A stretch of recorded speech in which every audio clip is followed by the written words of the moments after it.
오늘은 이 말을 할 때에 라는 제목을 갖고 함께 은혜를 나누고자 합니다.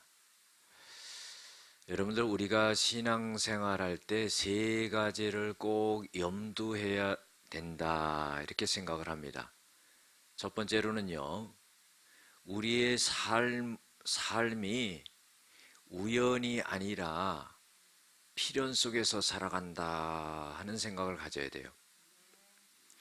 우리 인간이 살다 보면은요, 이렇게 우연한 일이 일어났구나, 그렇게 생각하는데, 여러 가지 사건이나 문제나 일이나 이런 것들이 우연하게 일어난 것이 아니라 필연 속에서 일어났다 하는 거예요. 이건 다시 말해서 사람이 생각할 때는 우연 같지만은 하나님 편에서 볼 때는 필연적으로 계획된 일이었다 하는 거예요. 우리가요, 예배당에 이렇게 나와 앉아 있는 것만 해도요, 생각해 보세요. 이게 우연입니까? 우리가 이렇게 나와 앉아 있을 사람들이 아니었거든요. 그냥 이렇게 나와 앉아 있어요. 이게 우연이에요? 도저히 내가 여기 앉아 있을 사람이 아닌데 앉아 있는 거예요. 이것이 필연이다 하는 거예요. 여러분, 사람의 만남도 마찬가지예요. 내가 계획하고 생각한 거 아니에요. 그런데요, 하나님께서 필연적으로 역사하시는 거예요. 두 번째로는요, 우리가 염두에 될 것은 뭐냐면은, 우리 계획이 이루어지는 것이 아니라 하나님의 뜻이 이루어진다 하는 거예요. 잠언 16장 9절에요, 사람이 모든 것을 마음에 계획할지라도 그 걸음을 인도하시는 분은 하나님이다 하는 거예요. 내가 아무리 계획해도요, 그대로 안 돼요. 여러분들 살아오는 인생 가운데 여러분들이 계획한 대로 다 됐습니까? 계획한 대로 안 된 거예요. 계획한 대로 가려고 하지만은 그 중간에 얼마나 문제와 어려움과 이런 것들이 생기는지 몰라요. 내 계획대로 되는 게 아닙니다. 그 발걸음을 인도하시는 분은 하나님이라 그랬어요. 마태복음 6장 10절에 예수님이 이런 말씀을 하셨습니다. 뜻이 하늘에서 이루어진 것처럼 땅에서도 이루어지리다. 이 말씀은요, 하나님의 뜻이 이 땅에 이루어진다는 거예요. 하나님의 계획한 것이 내 인생 속에 이루어진다 하는 거예요.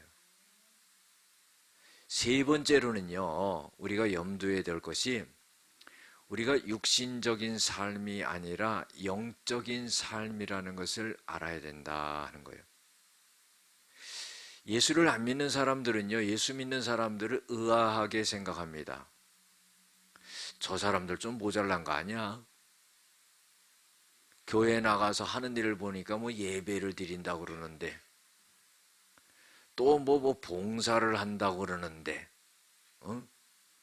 또 그냥 갔다가 돈을 낸다 그러는데, 거기 가면은 뭐 먹을 게 생겨, 떡이 생겨, 밥이 생겨, 돈이 생겨.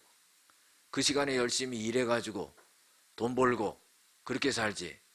저 사람들 좀 모자란 사람 아니야? 이렇게 생각합니다. 고린도전서 2장 14절에는요, 육신적으로 살아가는 사람은 성령의 일을 갖다가 알지 못한다 그랬어요. 성령께서 하는 일을 받아들이질 않는다는 거예요. 여러분, 성령은 누구예요? 하나님의 영이에요. 그러니까 성령은 하나님입니다. 그러니까 육신의 눈만을 뜨고 이 세상에 돈을 벌고 먹고 살려고 애를 쓰는 사람들은 하나님의 영이 우리를 어떻게 인도해 나가는지를 갖다가 알지 못하고 깨닫지 못한다는 거예요. 그래서 성령께서 하시는 일을 갖다가 받아들이질 않는다는 겁니다.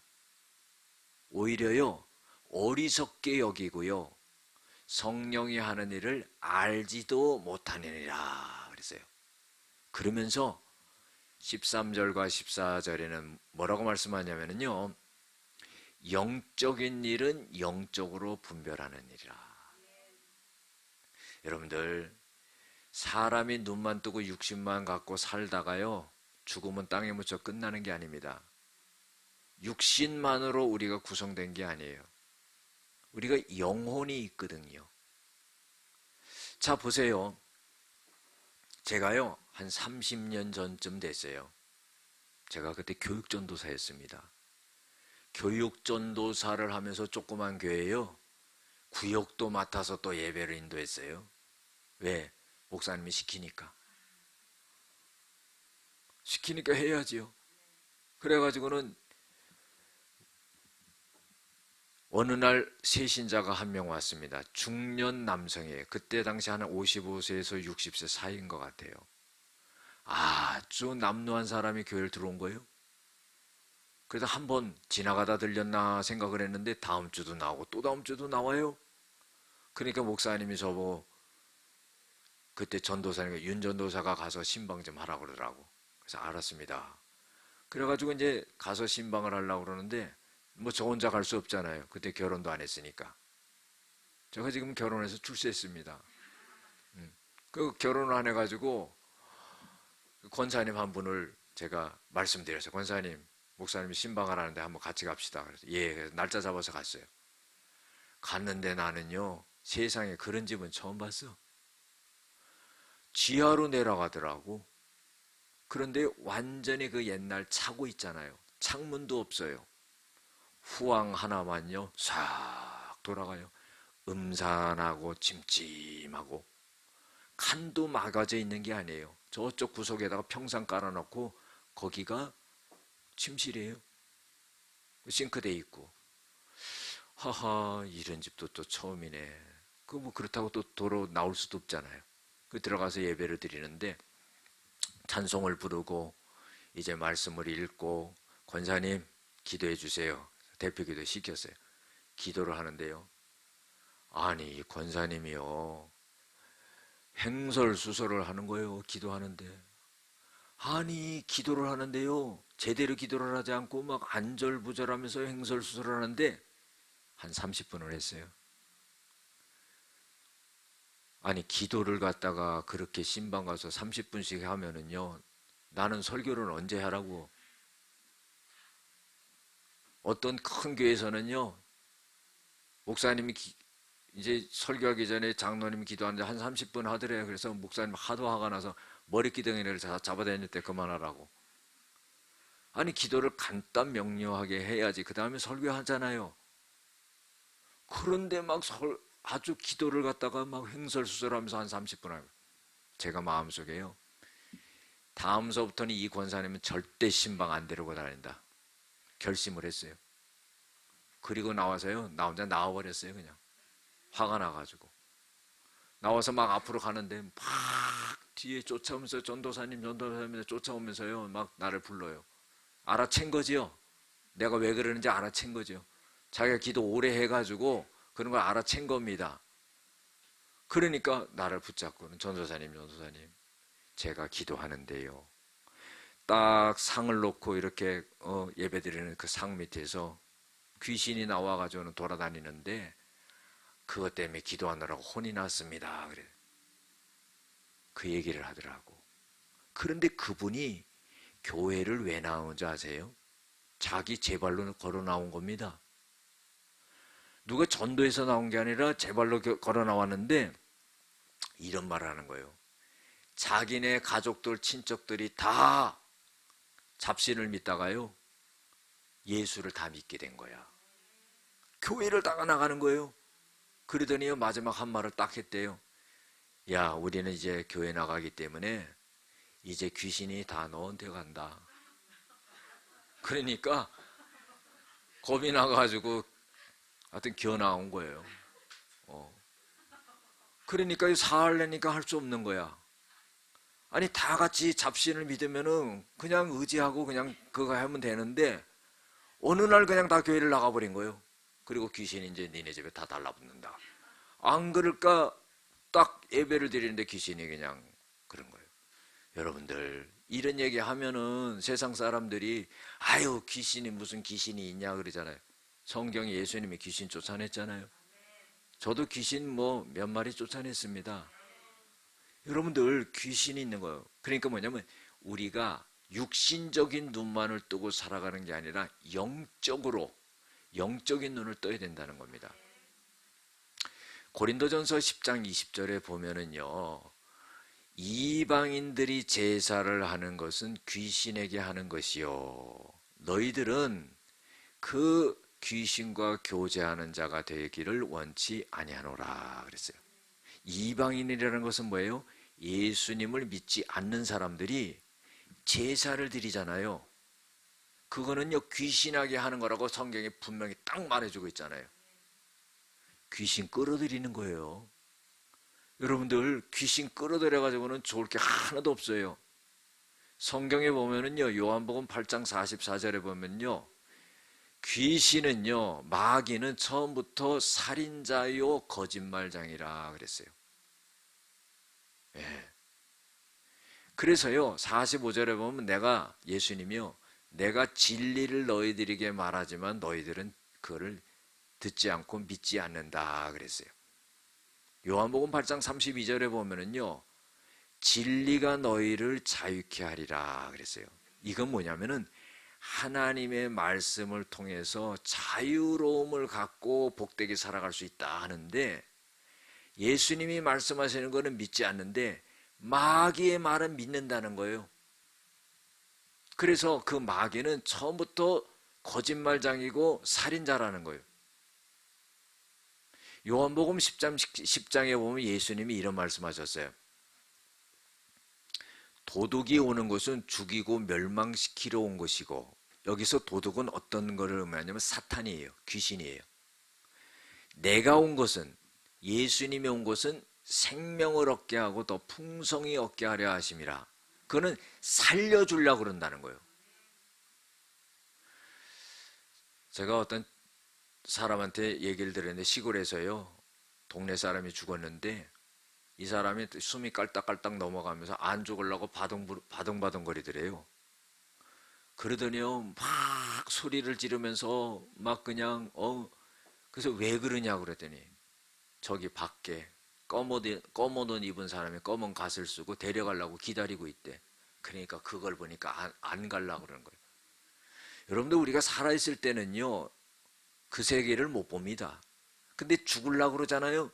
그러면은 이 땅의 삶과 저 세상의 삶의 중간에 딱 서 있기 때문에 이 세상과 저 세상을 딱 보는 거예요.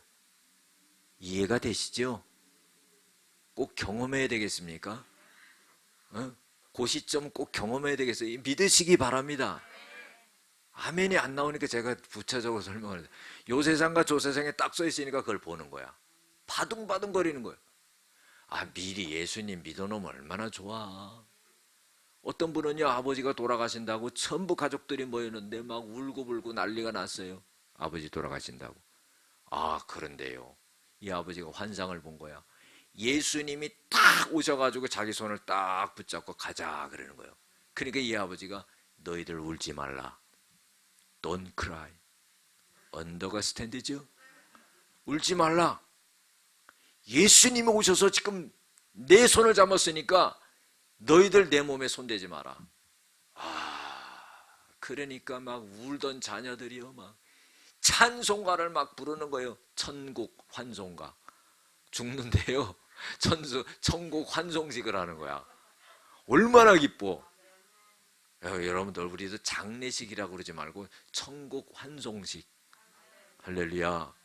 그러니까 영적인 것은 이런 거라는 거예요. 제가 한 10여 년 전에요, 우리 교회 어떤 젊은 여자 성도님이 교회에 나왔어요. 어느 날 예배를 끝났는데 저한테 이런 말 하는 거예요. 목사님, 우리 애가요, 밤에 가위가 눌리고 잠을 못 자고 막 소리가 나고 큰일 났습니다. 막 애가 그냥 막 경기를 일으키고 그래요. 그래서 제가요, 방법을 가르쳐 줬어요. 내가 기도할 거고, 엄마가 애 자기 전에 머리에 손을 얹고 기도하고 예수님 이름으로 기도해라. 그리고 사단을 내어 쫓는 기도를 이렇게 해라. 그래가지고 알려줬어요. 그래가지고 일주일 지난 다음에 물어봤어요. 조금 덜 하대. 일주일 지나면서 또 물어봤어요. 조금 덜 하대. 한 3, 4주 지나니까 싹 없어진 거예요. 여러분들, 그게 뭐예요? 의사가 고칠 수 있는 거예요? 고칠 수 없는 거예요. 그거는 영적으로 방해하기 때문에 예수님을 믿고 내어 쫓아야 되는 거예요. 그러니까 눈에 보이지 않는 거거든요. 그래서 예수를 안 믿는 사람들은요, 이 세상의 것만을 위해서 살아가요. 명예와 물질과 권력과. 그런데 그것은 죽음과 함께 다 없어지는 거예요. 우리가 살아가면서도요, 하다못해 건강보험 들고 자동차 보험 들잖아요. 우리가요, 영혼의 보험은 안 들어. 우리는 들어놓은 줄로 믿습니다. 예수님을 믿으면 영혼의 보험을 들어놓은 거야. 근데 영혼의 보험을 들어놨다는 걸 어떻게 합니까? 예수 믿으면은요, 계시록에 보면은 생명책에 이름이 올라가 있는 거예요. 올라가 있고요. 내가 하늘나라의 생명책에 이름이 올라가 있고 내가 구원받고 내가 천국 간다는 건 어떻게 하느냐? 말씀을 통해서 알 수 있는 거예요. 예수님을 믿음으로 구원을 얻는다고 그랬어요. 할렐루야. 사도행전 4장 12절에 보면은 다른 이로서는 구원을 얻을 수 없나니 천하 인간에게 구원을 얻을 만한 다른 이름을 우리에게 주시지 않았느니라. 예수를 믿으면은 구원을 받는 거예요. 할렐루야.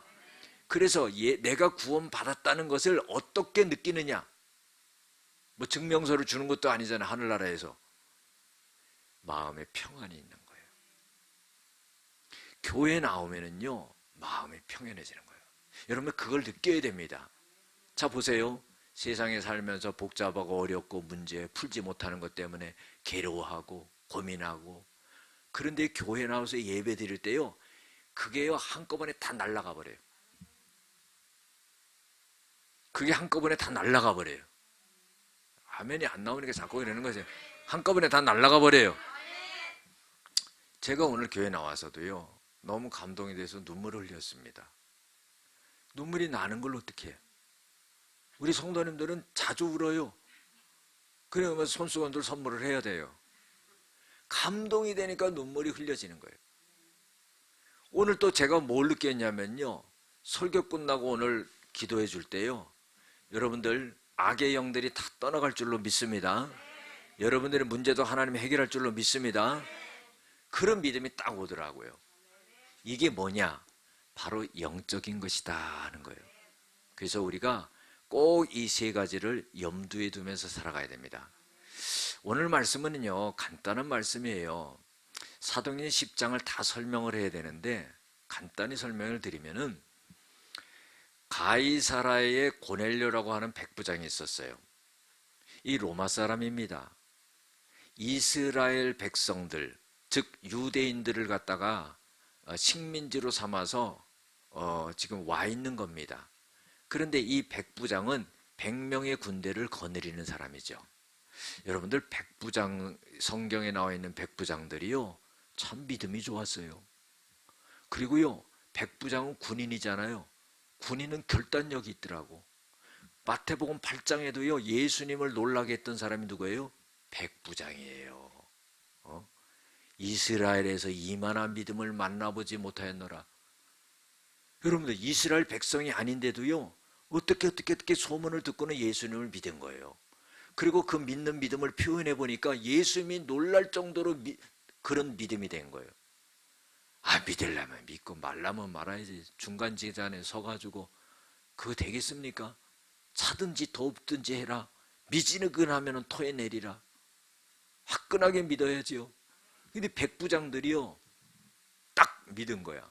근데 오늘도 여기도 보면은 고넬료라고 하는 사람이 예수님을 믿었는데요, 아니 제9시에 기도를 하는데요, 환상이 보인 거예요. 그리고요, 천사가 나타나서 뭐라고 말을 하냐면, 너 요빠라고 하는 지역에 있는 예수님의 수제자인 베드로를 갖다가 초청해라 그러는 거예요. 아니 기도하는데요, 천사가 나타나서 딱 지시를 하는 거야. 그래가지고 종들 2명하고 자기 부하 1명을 딱 선정을 해가지고요, 요빠로 사람을 보냅니다. 요빠를 딱 보내는데 그 다음날 무슨 일이 일어났냐면은, 베드로도요 제6시에 기도하려고 딱 이렇게 준비하고 있었어요. 기도한 게 아니에요. 폰만 잡은 거예요. 기도하려고 그러는 게 아니라 기도하려고 그러는데 배가 고팠나 봐. 기도하기 전에 뭐 좀 먹으려고 그러는데 그때 딱 환상을 본 거야. 그런데요, 하늘에서 뭐 큰 그릇 같은 거 보자기에 싼 게 내려오는데요. 거기에 짐승들이 있는 거예요. 또 새 종류들이 있는 거예요. 그러면서 들려오는 말이 뭐냐면 그걸 잡아먹어라 그러는 거예요. 그 3번씩이나 그 말을 하는 거예요. 그런데요, 유대인들은요 아무 동물이나 잡아먹지 않거든요. 레위기 11장에 보면은 먹는 짐승이 있고 먹지 못하는 짐승이 있어요. 근데 이렇게 베드로가 보니까 먹지 못하는 짐승이야.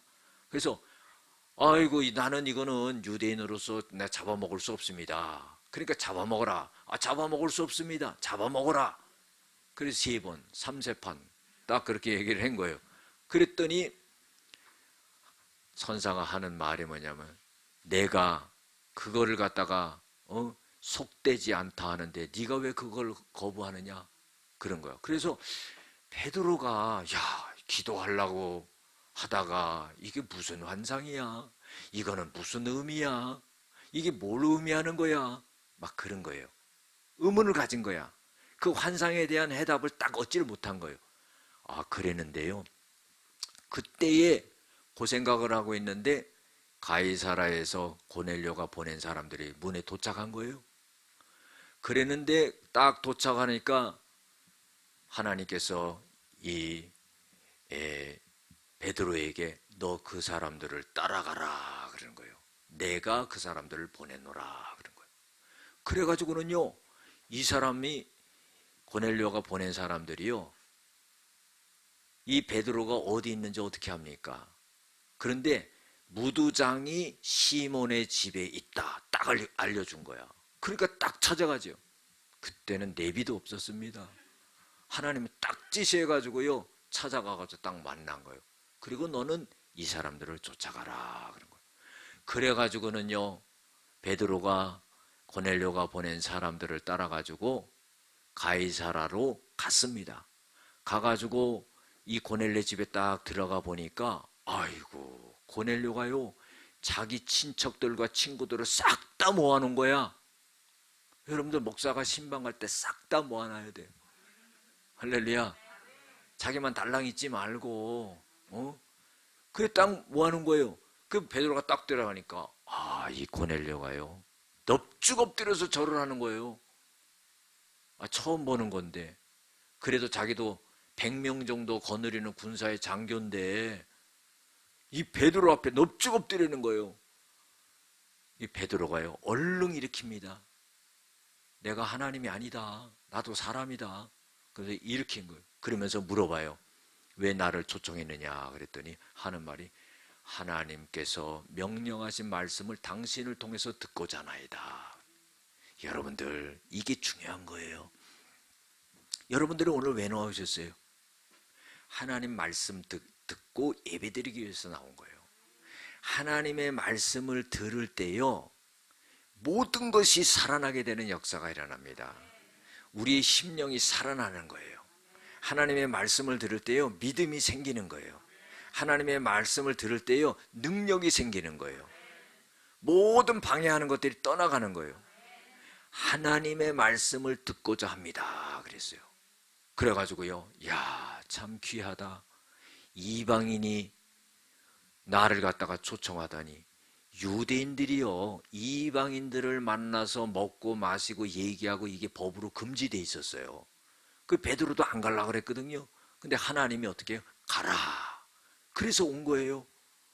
그래가지고 하나님의 말씀을 듣고자 한다니까 이 베드로가 어떤 말을 했냐면은 이 사람들에게 예수님에게 대해서 말한 거예요. 예수님이 십자가에 못 박혀서 돌아가셨고 3일 만에 부활하셨고 그래서 모든 사람을 구원하시기에 오신 것이다. 이런 말을 하는데 베드로가 하나님의 말씀을 딱 전하는데 어떤 일이 일어나게 되냐면은 성령이 거기에 모여있는 모든 사람들에게 내려왔다는 거예요. 성령이 내려왔다는 건 뭐예요? 성령은 하나님이신데 하나님이 그들에게 다 임해버린 거예요. 여러분들 신앙생활하면 초신자 때는 모르지만은요, 신앙생활 이제 어느 정도 하면은요, 성령이 나에게 임해가지고 역사하시고 감화감동시키고 이런 것을 압니다. 그것처럼 성령이 강하게 임해버린 거예요.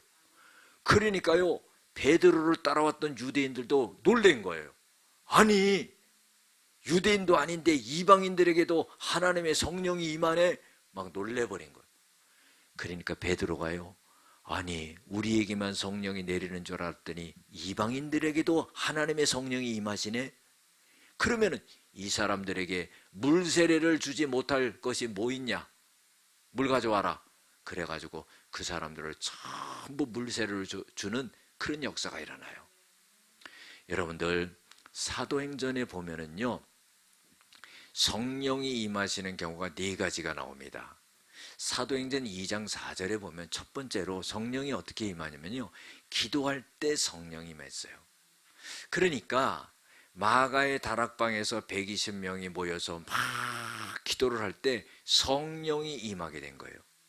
그러니까 우리가요, 예배를 드릴 때, 우리가 하나님 앞에 기도할 때 성령이 역사하시는 거예요. 할렐루야. 얼마나 놀라워요. 두 번째로 성령이 임하는 것은요, 회개할 때 성령이 임했어요. 사도행전 2장 38절에 보면은 베드로가요, 막 설교를 할 때 사람들이 마음에 찔림을 받아요. 베드로가 너희들이 예수님을 십자가에 못 박혀서 죽인 사람들이다, 장본인이다. 그러니까 이 사람들이 막 통회하는 거예요. 그러면 우리가 어떻게 할까? 우리가 예수님을 죽였는데 그러면 우리가 어떻게 해야 되느냐? 그랬더니 베드로가 회개하라. 그러면 성령을 선물로 받으리니 그랬어요. 그래가지고는요, 막 회개를 하는 겁니다. 회개를 하게 되니까 성령이 임하시게 되는 역사가 일어나. 할렐루야. 세 번째로요, 어떻게 성령이 임했냐면 사도행전 8장 17절에면요, 사마리아 성에요, 빌립 집사가 가서 막 전도를 하고 하니까 귀신이 떠나가고 중풍병자가 낫고 굉장한 하나님의 역사가 일어납니다. 그때요, 안수를 딱 하니까 성령이 임해버린 거예요. 하나님의 영이 싹 들어가 버린 거예요. 할렐루야. 마지막으로요, 성령이 어떻게 임했냐면 오늘 성경 본문 말씀 사도행전 10장 44절에 말씀을 들을 때 성령이 임했다 그랬어요. 그래가지고 고넬료 가정에 하나님의 말씀을 딱 들을 때요, 성령이 강하게 임함으로 인해 가지고 그들이 방언을 했다 그랬어요. 초대교회 때는요, 성령의 임함과 방언이 같이 일어났어요. 그래서요, 성령이 임했는지 안 임했는지를 자기 자신은 알겠지만 다른 사람이 모를 거 아니에요. 근데 그 사람이 막 방언이 막 탁 방언을 하게 되니까 이 사람 성령이 임했구나. 그래서 방언을 하는 걸 보면서 성령이 임했다는 증거로 삼았어요. 그래서 막 사람들이 막 방언을 하고 그럽니다. 그래서 그들이 모두 성령을 받고 방언을 하고 하는 그런 역사가 일어났다는 겁니다. 여러분들, 우리가요, 중요한 것은 뭡니까? 왜 고넬료에게 하나님의 환상을 보여줬어요? 왜 그 환상을 보고 하나님께서는 고넬료를 통해서 베드로를 초청하라고 그랬습니까? 하나님의 말씀을 들으려고 했던 거죠. 그럼 그 하나님의 말씀을 듣고 어떻게 된 겁니까? 하나님의 말씀을 듣고 성령이 임한 거죠. 성령이 임하게 되니까 어떻게 해요? 하나님을 갖다가 예수를 믿게 되는 역사가 일어났잖아요. 예수를 믿으니까 어떻게 돼요? 구원받는 역사가 일어났다는 겁니다. 여러분들, 우리가 교회에 나오는 목적을 분명히 알아야 됩니다. 여기는 뭐 친목단체가 아니에요. 세상에 친목단체처럼 무슨 뭐 친목하려고 나오는 게 아닙니다. 우리 교회 나오는 것은요, 예수님을 믿고 구원받기 위해서 나오는 거예요. 그러니까 이 교회는요, 구원의 방주예요. 노아 시대 때에 홍수로서 모든 사람이 물에 잠겨 죽었습니다. 그랬는데 그 노아의 방주에 탄 여덟 식구만 전부 살았죠. 짐승들하고. 그것처럼 그 방주에 타고 있지 않으면은 물에 잠겨서 다 죽었어요. 그것처럼 이 교회라는 것은 우리가 구원받기 위해서 방주에 들어온 거나 똑같다는 겁니다. 그래서 교회 나오는 목적은 뭐냐면요, 두 가지예요. 첫 번째로 우리의 영혼을 구원받기 위해서 나온다는 거예요. 어떤 사람은 그러죠. 아우, 교회 나가면 그냥 마음이 편해. 뭐 마음 편해가지고 어떡하려고 그래. 마음이 편해집니다. 그러나 첫 번째는 뭐냐면은 우리의 영혼이 구원받기 위해서 나온다는 거예요. 그래서 예수님을 믿으면은 구원을 받는 거예요. 이것을 성경에서는 큰 구원이라고 그래요. 그럼 큰 구원이 있으면 또 작은 구원이 있을 거 아니에요. 작은 구원은 뭐냐? 이 세상에서 일어나는 자질구레한 여러 가지 문제, 어려움, 고민, 질병, 이런 모든 것들이 해결받는 것이 작은 구원이라고 볼 수가 있는 거예요. 그래서요, 우리는 예수님을 믿으면은 예수님이, 하나님이 우리의 모든 것을 책임져 주신다는 걸 알아야 돼요. 남녀가 사랑해서 결혼해가지고 애를 낳으면은 그 애는요, 독립하기 전까지 누가 책임져요? 부모가 책임지잖아요. 그렇죠? 그러면 우리가요, 하나님의 자녀가 되잖아요. 예수를 믿으면 하나님의 자녀가 되거든요. 그럼 하나님의 자녀가 되면은 누가 책임져요? 누가 책임져요? 하나님이 책임져 주는 거예요. 그 믿음이 있어야 됩니다. 할렐루야. 그래서 하나님은요, 우리의 뭘 보냐면은 마음의 중심을 보세요. 베드로가 고넬료 가정에 와서 한 말이 뭐냐면은 하나님께서는 그 사람의 마음의 중심을 보신다 그랬어요. 그래서요, 사무엘상 16장 7절에도 보면은 하나님은 사람을 외모로 보지 아니하고 그 마음의 중심을 보시느니라. 그 말은 그 사람의 마음의 중심이 믿음이 있는가 없는가를 본다는 거예요. 교회를요, 나와도요, 왔다 갔다만 하죠.